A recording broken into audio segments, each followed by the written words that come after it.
Well, I think would be kind of scary right now, to be real honest, for them to do some of the things that I did when I was young. Um, I had been really, really sick as a kid, and at some point, around the time also, about 10 or 11, I suddenly my asthma went away and I became really into sports, and I developed this kick-ass, kid body, and I suddenly realized that there were men going into bushes in not Central Park, in Prospect Park in Brooklyn, when I would go to play baseball. And one day I kind of went to see what was going on.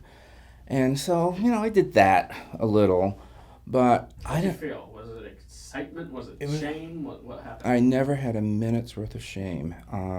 I think part of it is that I was a really smart kid. So when I started having these feelings, there I was in the library and reading what I could. And there was some really crap stuff, but well, a lot of it was, hey, this is probably just the phase you're going through. So I just thought, let me just have fun in this phase, bring this phase on. But, but I have always been the kind of guy that walks down the street and I would look people in the face, and I like kind of establishing contact with folks, and I just would get on the subway and would meet some older dude and would go home with them. And I never had a bad experience. They always treated me well. Again, I would never recommend this now because there are just so many horror stories.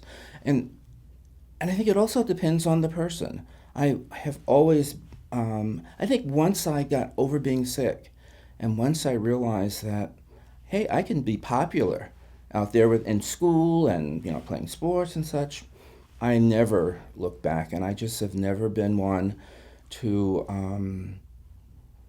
just feel ashamed of myself and what I'm doing. I think over the years, um, there really isn't anything that I have done with my body or my penis or my.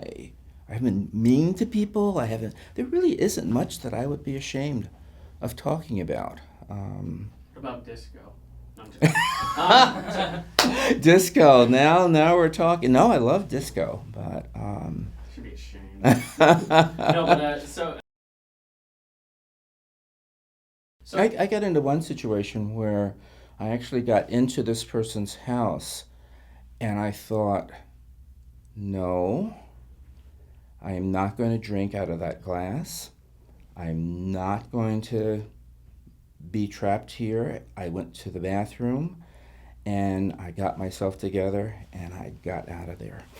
that's what I'm talking. Yeah, Mm-hmm. that's. I've had that situation too when I was younger, where you just go. He kept asking a weird question, Mm-hmm. and as if I would answer it differently. And so I said, "This person's not tracking. Mm-hmm. I'm gone."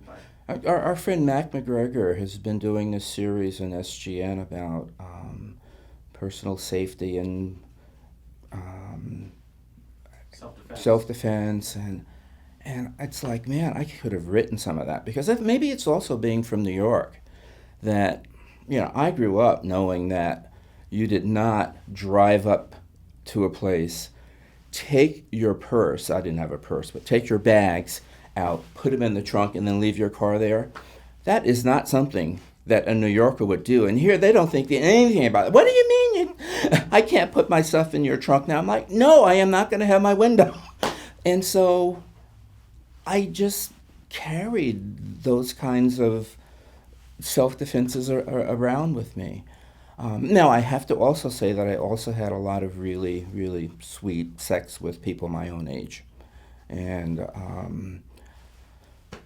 Would you yeah, say in the situations the guys were older that you were the aggressor? Because I think I, some. w- I Sorry. would say both ways. But It's a